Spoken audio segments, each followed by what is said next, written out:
Hello, good day everyone. So, welcome to our blog.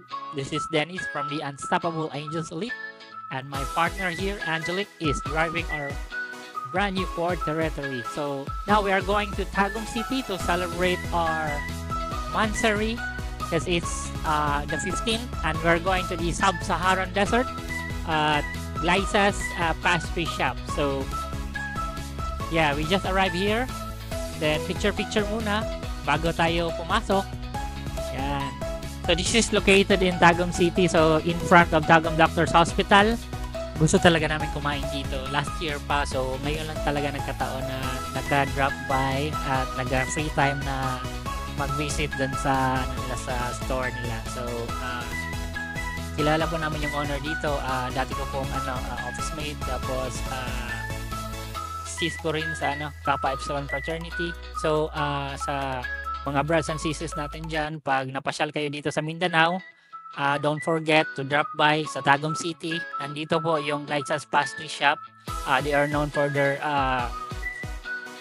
pastries, cakes, tapos mga desserts, tapos may mga meals na rin po sila na siniserve. So later papakita natin kung ano yung mga meals na masarap na pwede natin. So may mga breakfast meals sila dito.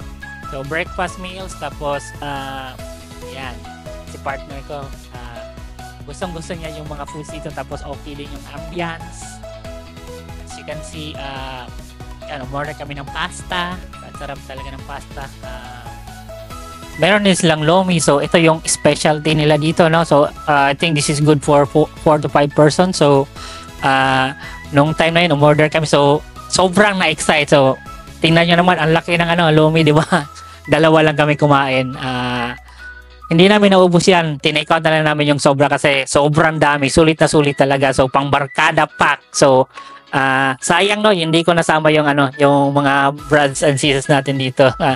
So, next time, baka pwede tayo mag-outing. Tapos, pasyal tayo dito at kumain. Yan. Tingnan nyo, yung lomi. Ang daming laman. Okay, di ba? Busog na busog kami dyan. Tapos, may chicken pa. Di ba?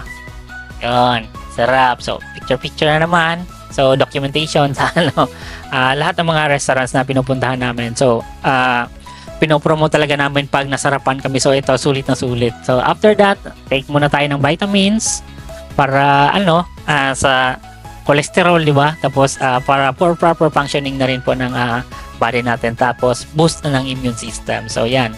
Dala-dala talaga namin yung vitamins saan kami magpunta. And, katapos noon, relax muna. Umorder din kami ng yung dessert nila. So, while waiting, trinay din namin yung coffee nila. So, ang sarap ng Spanish latte, sabi ni Mrs. So, sulit talaga yung yung pagpunta namin dito. Tapos yung bill time na wow, ang haba. Mahaba yung bill kasi ang dami namin in-order. Yan. So, next time, balik na naman kami dito.